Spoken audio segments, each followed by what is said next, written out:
الصلاۃ والسلام علیک یا رسول اللہ وعلی آلک و اصحابک یا حبیب اللہ۔ پیارے محترم ناظرین، آج کی اس ویڈیو کے اندر ہم اصالہ ثواب کے بارے میں خوبصورت سا بیان سماعت کریں گے۔ مختصر سا یہ بیان ہے اور انشاءاللہ آپ کو اس کا بہت فائدہ حاصل ہوگا، سماعت کیجئے گا۔ پیارے محترم ناظرین، یہ اللہ تعالیٰ کی بہت بڑی کرم نوازی ہے کہ اس نے انسان کے مرنے کے بعد بھی نیکیوں کا سلسلہ جاری رہنے کے بہت سے اسباب مہیا فرمائے، جن میں سے ایک زندوں کا اپنے مردوں کو اصالہ ثواب کرنا بھی ہے۔ اصال کا مطلب ہوتا ہے بھیجنا، اور ثواب کا مطلب ہے اعمال کا بدلہ، یا وہ چیز کہ جس کے باعث انسان اللہ تعالیٰ کی طرف سے رحمت و مغفرت اور رسول اللہ صلی اللہ علیہ وآلہ وسلم کی جانب سے شفاعت کا مستحق ہو جاتا ہے۔ چنانچہ اپنے اعمال کا بدلہ مرحومین کے نام اعمال میں بھیجنے کا نام اصالہ ثواب ہے۔ پیارے محترم ناظرین، بے شمار احادیث کریمہ ایسی ہیں کہ جن کے ذریعے معلوم ہوتا ہے کہ اصالہ ثواب ہمارے پیارے آقا صلی اللہ علیہ وآلہ وسلم اور صحابہ کرام رضوان اللہ تعالی علیہم اجمعین کی سنت مبارکہ ہے۔ جیسا کہ حضرت عائشہ صدیقہ رضی اللہ تعالی عنہا بیان کرتی ہیں کہ رسول اللہ صلی اللہ علیہ وآلہ وسلم نے ایک سینگوں والا مینڈھا لانے کا حکم دیا، جس کے ہاتھ، پیر اور آنکھیں سیاہ ہوں۔ چنانچہ قربانی کے لیے ایسا مینڈھا لایا گیا۔ آپ نے فرمایا، اے عائشہ، چھری لاؤ۔ پھر فرمایا، اسے پتھر پر تیز کرو۔ میں نے اس کو تیز کیا۔ پھر آپ نے چھری لی، مینڈھے کو پکڑا، اس کو لٹایا اور ذبح فرمانے لگے۔ پھر فرمایا کہ اللہ کے نام سے، اے اللہ، محمد، آل محمد اور امت محمد کی طرف سے اسے قبول فرما۔ پھر اس کی قربانی کی۔ حضرت ابراہیم بن صالح رضی اللہ تعالی عنہ فرماتے ہیں کہ میں نے اپنے والد کو کہتے ہوئے سنا کہ ہم حج کے ارادے سے نکلے تو ایک شخص یعنی حضرت ابو ہریرہ رضی اللہ تعالی عنہ ملے۔ فرمانے لگے کہ تمہاری طرف ایک بستی ہے جس کا نام ابلا ہے۔ ہم نے کہا ہاں۔ فرمایا، تم میں سے کون مجھے اس بات کی ضمانت دیتا ہے کہ وہ مسجد عشار میں 2 یا 4 رکعتیں ادا کرے اور کہے کہ اس نماز کا ثواب ابو ہریرہ کے لیے ہے۔ میں نے اپنے خلیل ابو القاسم صلی اللہ تعالی علیہ وآلہ وسلم سے سنا ہے کہ بے شک مسجد عشار سے قیامت کے دن اللہ تعالی ایسے شہیدوں کو اٹھائے گا کہ سوائے شہدائے بدر کے اور کوئی ان کا ہمسر نہ ہوگا۔ حضرت ابن عباس رضی اللہ تعالی عنہما فرماتے ہیں کہ ایک شخص نے حاضر خدمت ہو کر عرض کی، یا رسول اللہ صلی اللہ علیہ وآلہ وسلم، میری والدہ فوت ہو گئی ہیں، اور اگر میں ان کی طرف سے کچھ خیرات کروں تو انہیں فائدہ پہنچے گا؟ فرمایا، ہاں۔ اس شخص نے عرض کی کہ میرا ایک باغ ہے، میں آپ کو گواہ بنا کر کہتا ہوں کہ میں نے اپنی ماں کی طرف سے راہ خدا میں دے دیا۔ حضرت ابو ہریرہ رضی اللہ تعالی عنہ بیان کرتے ہیں کہ ایک شخص نے رسول اللہ صلی اللہ علیہ وآلہ وسلم سے عرض کی، یا رسول اللہ صلی اللہ علیہ وسلم، میرے والد فوت ہو گئے ہیں اور انہوں نے مال چھوڑا ہے لیکن کوئی وصیت نہیں کی، اگر میں ان کی طرف سے صدقہ کروں تو ان کے گناہوں کا کفارہ ادا ہو جائے گا؟ آپ نے ارشاد فرمایا، ہاں، ہو جائے گا۔ حضرت سعد بن عبادہ رضی اللہ تعالی عنہ فرماتے ہیں کہ میں نے رحمت عالم صلی اللہ علیہ وآلہ وسلم سے دریافت کیا کہ میری والدہ فوت ہو گئی ہیں، کیا میں ان کی طرف سے کچھ خیرات کروں؟ آپ نے ارشاد فرمایا، ہاں، کرو۔ میں نے عرض کی، کون سا صدقہ افضل ہے؟ ارشاد فرمایا، پانی پلانا۔ حضرت ابو ہریرہ رضی اللہ تعالی عنہ سے روایت ہے کہ ایک شخص نے نبی کریم صلی اللہ علیہ وآلہ وسلم سے عرض کی کہ میرے والد فوت ہو گئے ہیں اور کچھ مال بھی چھوڑا ہے، لیکن کچھ وصیت کر کے نہیں گئے، اگر میں ان کی طرف سے کچھ صدقہ کروں تو یہ صدقہ ان کی طرف سے کفارہ اور نجات کا سبب بن سکتا ہے یا نہیں؟ رسول اللہ صلی اللہ علیہ وآلہ وسلم نے ارشاد فرمایا، ہاں بن سکتا ہے۔ حضرت عبداللہ بن عمر رضی اللہ تعالی عنہما سے مروی ہے کہ سرکار مدینہ صلی اللہ علیہ وآلہ وسلم نے ارشاد فرمایا کہ جب تم میں سے کوئی شخص کچھ نفل خیرات کرے تو چاہیے کہ اسے ماں باپ کی طرف سے کرے، کیونکہ اس کا ثواب ان دونوں کو ملے گا اور اس شخص کے ثواب میں بھی کچھ کم نہ کیا جائے گا۔ حضرت عائشہ صدیقہ رضی اللہ تعالی عنہا سے روایت ہے کہ ایک عورت نے حاضر ہو کر عرض کی، یا رسول اللہ صلی اللہ علیہ وآلہ وسلم، میری والدہ اچانک وفات پا گئی ہیں، اگر ایسا نہ ہوتا تو وہ ضرور صدقہ و خیرات کرتی، اگر میں ان کی طرف سے خیرات کروں تو کیا انہیں ثواب ملے گا؟ نبی کریم صلی اللہ علیہ وآلہ وسلم نے ارشاد فرمایا، ہاں۔ پس اس عورت نے اپنی والدہ کی طرف سے صدقہ و خیرات کیا۔ مروی ہے کہ حسنین کریمین رضی اللہ تعالی عنہما حضرت علی رضی اللہ تعالی عنہ کی وفات کے بعد ان کی طرف سے غلام آزاد کیا کرتے تھے۔ حضرت حنش رضی اللہ تعالی عنہ سے مروی ہے کہ حضرت علی رضی اللہ تعالی عنہ 2 مینڈوں کی قربانی کیا کرتے تھے، ایک رسول اللہ صلی اللہ علیہ وآلہ وسلم کی طرف سے اور ایک اپنی طرف سے۔ آپ سے اس کے متعلق پوچھا گیا تو فرمایا کہ مجھے رسول اللہ صلی اللہ علیہ وآلہ وسلم نے اس بات کا حکم فرمایا ہے، پس میں اسے کبھی بھی نہ چھوڑوں گا۔ مروی ہے کہ عاص بن وائل نے وصیت کی کہ اس کی طرف سے 100 غلام آزاد کیے جائیں، تو اس کے بیٹے حشام نے 50 غلام آزاد کر دیے۔ اس کے بیٹے حضرت عمر بن العاص رضی اللہ تعالی عنہما نے بقیہ 50 غلام آزاد کرنے کا ارادہ کیا، لیکن انہوں نے سوچا کہ پہلے اس سلسلے میں رسول اللہ صلی اللہ علیہ وآلہ وسلم سے دریافت کیا جائے، چنانچہ وہ آپ کی خدمت میں حاضر ہوئے اور بقیہ غلام آزاد کرنے کے بارے میں دریافت کیا۔ رسول اللہ صلی اللہ علیہ وآلہ وسلم نے فرمایا، اگر تیرا باپ اسلام و ایمان کے ساتھ دنیا سے رخصت ہوتا اور پھر تو اس کی طرف سے غلام آزاد کرتا یا صدقہ کرتا یا حج کرتا تو ان اعمال کا ثواب اس کو پہنچتا۔ حضرت ابن عباس رضی اللہ تعالی عنہ فرماتے ہیں کہ رسول اللہ صلی اللہ علیہ وآلہ وسلم مردوں کو ان کے عزیز و اقارب اور بھائیوں کی طرف سے دعا، صدقہ اور عبادت کے لیے ترغیب فرماتے رہتے تھے اور فرماتے تھے کہ یہ تمام چیزیں مردوں کو نفع دیتی ہیں۔ پیارے محترم ناظرین، اصالِ ثواب کے ذریعے مردوں کو کتنی خوشی ہوتی ہے، اس کا اندازہ اس روایت سے لگائیے۔ حضرت انس رضی اللہ تعالی عنہ فرماتے ہیں کہ میں نے رسول اللہ صلی اللہ علیہ وآلہ وسلم سے سنا کہ جب کوئی میت کو اصالِ ثواب کرتا ہے تو حضرت جبرائیل علیہ السلام اسے ایک نورانی طباق میں رکھ کر قبر کے کنارے کھڑے ہو جاتے ہیں، پھر ارشاد فرماتے ہیں کہ اے گہری قبر کے ساتھی، یہ تحفہ تیرے گھر والوں نے بھیجا ہے، اسے قبول کر لے۔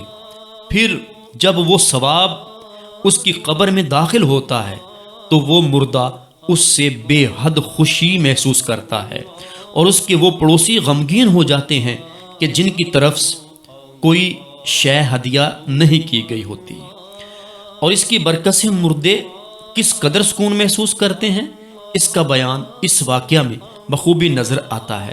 جیسا کہ ایک بزرگ ارشاد فرماتے ہیں کہ کسی شخص نے خواب میں دیکھا کہ قبرستان کی تمام قبریں پھٹ گئی ہیں اور مردے اس سے باہر نکل کر جلدی جلدی زمین پر سے کوئی چیز سمیٹ رہے ہیں، لیکن مردوں میں سے ایک شخص فارغ بیٹھا ہوا ہے، وہ کچھ نہیں چنتا۔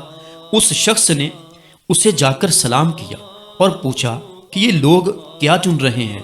اس نے جواب دیا کہ زندہ لوگ جو کچھ صدقہ یا دعا یا درود وغیرہ اس قبرستان والوں کو بھیجتے ہیں، اس کی برکات سمیٹ رہے ہیں۔ اس نے کہا تم کیوں نہیں چنتے؟ جواب دیا مجھے اس وجہ سے فراغت ہے کہ میرا ایک بیٹا حافظ قرآن ہے جو فلاں بازار میں حلوہ بیچتا ہے، وہ روزانہ ایک قرآن پاک پڑھ کر مجھے بخشتا ہے۔ یہ شخص صبح اسی بازار میں گیا، دیکھا کہ ایک نوجوان حلوہ بیچ رہا ہے اور اس کے ہونٹ ہل رہے ہیں۔ اس نے نوجوان سے پوچھا تم کیا پڑھ رہے ہو؟ اس نے جواب دیا کہ میں روزانہ ایک قرآن پاک پڑھ کر اپنے والدین کو بخشتا ہوں، اسی کی تلاوت کر رہا ہوں۔ کچھ عرصے بعد اس نے خواب میں دوبارہ اسی قبرستان کے مردوں کو کچھ چنتے ہوئے دیکھا۔ اس مرتبہ وہ شخص بھی چننے میں مصروف تھا کہ جس کا بیٹا اسے قرآن پاک پڑھ کر بخشا کرتا تھا۔ اسے چنتے دیکھ کر اسے بہت تعجب ہوا، اتنے میں اس کی آنکھ کھل گئی۔ صبح اٹھ کر اسی بازار میں گیا اور تحقیق کی تو معلوم ہوا کہ حلوہ بیچنے والے نوجوان کا بھی انتقال ہو چکا ہے۔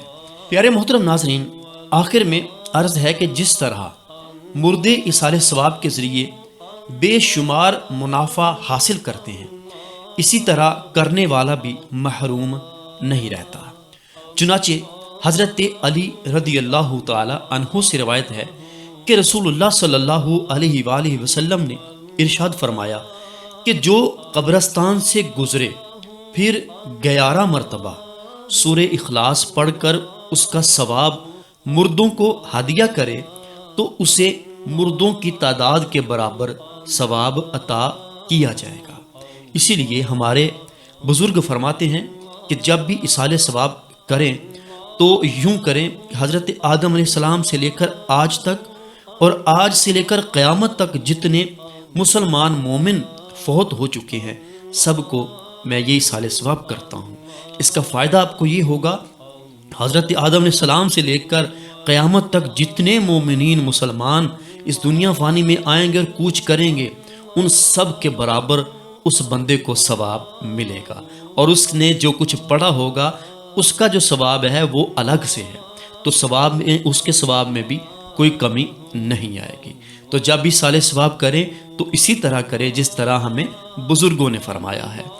حضرت مالک بن دینار رضی اللہ تعالی عنہ ارشاد فرماتے ہیں کہ ایک مرتبہ میں جمعۃ المبارک کی رات قبرستان گیا تو وہاں ایک چمکدار نور دیکھا، پس میں نے کہا کہ لا الہ الا اللہ، مجھے لگتا ہے کہ اللہ تعالیٰ نے قبرستان والوں کی مغفرت فرما دی ہے۔ اچانک میں نے دور سے ایک غیبی آواز سنی کہ اے مالک، یہ مومنین کی طرف سے اپنے قبرستان والے بھائیوں کے لیے تحفہ ہے۔ میں نے کہا کہ اس ذات پاک کی قسم جس نے تجھے گویا کیا یعنی بولنے پر قدرت عطا فرمائی، تو مجھے خبر دے کہ وہ تحفہ کیا ہے۔ اس نے جواب دیا کہ اسی جمعہ کی رات کو مومنین میں سے ایک شخص نے اچھی طرح وضو کر کے 2 رکعت نماز ادا کی، ہر رکعت میں سورہ فاتحہ کے بعد قل یا ایھا الکافرون اور سورہ اخلاص پڑھی، پھر یوں عرض گزار ہوا کہ اے اللہ عز و جل، میں ان 2 رکعتوں کا ثواب اس قبرستان کے تمام مردوں کی خدمت میں پیش کرتا ہوں۔ پس اس ایصال ثواب کی برکت سے اللہ تعالیٰ نے ہماری قبروں میں نور، روشنی، خوشی اور مشرق سے مغرب تک کشادگی عطا فرما دی۔ امام مالک رضی اللہ تعالیٰ عنہ فرماتے ہیں کہ اس کے بعد میں بھی ہر جمعے کی رات یعنی جمعہ کی رات کو وہ 2 رکعتیں پڑھنا شروع ہو گیا، حتیٰ کہ ایک مرتبہ میں نے خواب میں رسول اللہ صلی اللہ علیہ وآلہ وسلم کی زیارت کی۔ آپ نے ارشاد فرمایا اے مالک، جتنے نور تو نے میری امت کو تحفتاً پیش کیے ہیں ان کی تعداد کے برابر اللہ تعالیٰ نے تیری بخشش فرما دی ہے، اور تجھے اس کا ثواب ملے گا، اور اللہ تعالیٰ نے تیرے لیے جنت میں ایک محل بھی تیار فرما دیا ہے۔ اللہ تعالیٰ ہمیں ایصال ثواب کے ذریعے تمام مسلمانوں اور خود اپنے آپ کو بھی فیض یاب کرنے کی توفیق عطا فرمائے۔